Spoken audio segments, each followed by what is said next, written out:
네, 매주 금요일 한 주 동안 사회적 파장을 일으켰던 사건 이슈 자세히 파헤쳐보는 시간입니다. 사건의 해부입니다. 이번 주도 사회부 사건 데스크 최숙호 차장과 함께합니다. 안녕하세요. 네, 오늘 주제 뭔가요? 네, 해외에서 잔혹하게 살해된 남성. 그런데 용의자는 살인죄가 아니다. 왜입니다. 네, 결국 태국 파타야 살인사건 이야기인 것 같아요.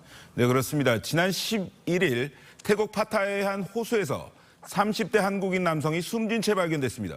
살해 후에 유기된 것으로 보이는데 신원 확인에 사용되는 신체 일부는 훼손된 상태였습니다. 경찰은 이 남성을 살해한 용의자가 20대 한국인 3명인 것으로 파악했습니다.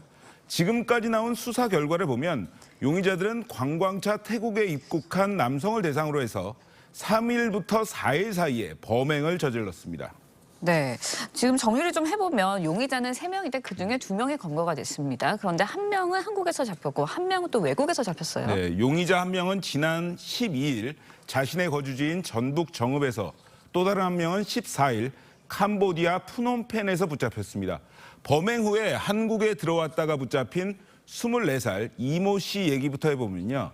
일단 그제 구속이 됐습니다. 네. 구속영장 심사를 받으러 나온 이 씨 이렇게 말했습니다.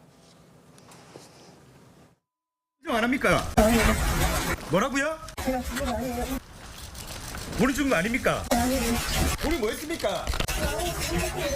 뭐라고요?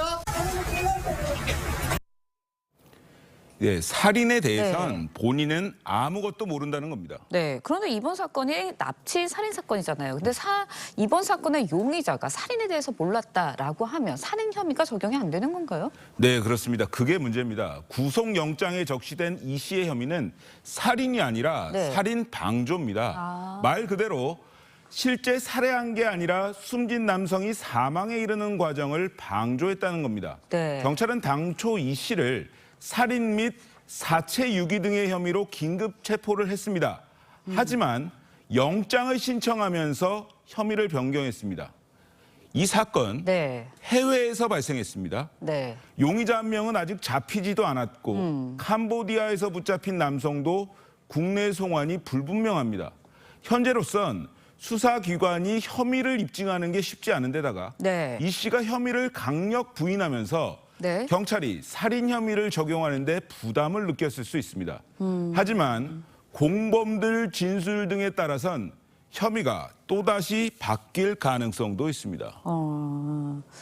네, 검거되지 않은 공범의 소재에 대해서도 굉장히 관심이 가고 있는데 여전히 파악이 안 되고 있는 건가요? 어떻습니까? 네, 아직 파악이 되지 않고 있습니다.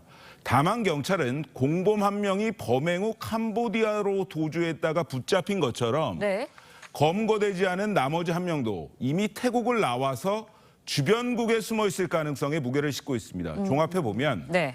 공범 3명은 범행 후에 따로따로 태국을 떠났습니다. 오랜 기간 인터폴 업무를 담당해온 경찰은 이들의 도주 동선에 주목할 필요가 있다고 했습니다. 돈이 목적이었기 때문에 피해자 사망을 예측을 하지 않았던 것 같고 피해자가 사망하고 사건이 커지니까 이제 자기네들도 도주에 대비를 했던 게 아닐까 그런 생각이 듭니다. 지리가 익숙지 않기 때문에 같이 도망가는 게 많은데 따로 도망갔다면 그쪽에 대한 지리감이나 익숙함이 있지 않을까 그런 생각이 듭니다. 네, 일단 우리 경찰은 태국과 베트남, 라오스, 미얀마 등에 파견된 경찰 주재관들을 통해서 잡히지 않은 공범의 소재를 파악 중입니다. 네, 그런데 좀 전에 같이 들으셨지만 돈이 목적이다라는 이야기가 나왔거든요. 경찰관의 입에서. 그렇다면 이제 범행 동기가 나온 거라고 봐도 되는 건가요? 네, 정확히 드러난 건 없습니다. 네. 하지만 돈 때문이라고 추정할 수 있는 예. 근거는 있습니다. 피해자 어머니에게 걸려온 전화 한 통 때문이었습니다. 남성이 숨진 지 사나흘 지난 이번 달 7일에 예. 피해자의 어머니는 신원을 알 수 없는 한 남성으로부터 협박 전화를 받습니다. 아들이 마약을 물속에 버려서 피해를 입었다면서 다음 날 오전까지 태국 돈 300만 바트, 하나로 치면 1억 1천만 원을 가져오지 않으면 아들을 살해하겠다고 협박했다는 겁니다. 피해자 어머니의 신고로 사건이 알려지게 됐고 경찰과 외교부는 태국 경찰과 공조 수사를 벌인 끝에 나흘 뒤 호수에 유기된 남성의 시신을 발견했습니다. 이런 이유 때문에 경찰은 돈을 노린 범행에 무게를 싣고 있는데 일단은 용의자들을 모두 잡고 이들의 진술을 맞춰봐야 정확한 범행 방법과 동기를 밝혀낼 수 있을 것으로 보입니다. 네, 태국에서도 이번 사건에 대해서 굉장히 관심을 갖고 있기 때문에 현재 언론에서는 용의자들의 신상까지 공개가 됐고 범행 때 수면제까지 먹였다 뭐 이런 이야기까지 나오고 있습니다. 수사 상황 좀 더 지켜보고 더 나오는 대로 저희가 또 자세히 전해드리도록 하겠습니다. 지금까지 최석호 차장과 함께했습니다. 오늘 말씀 잘 들었습니다.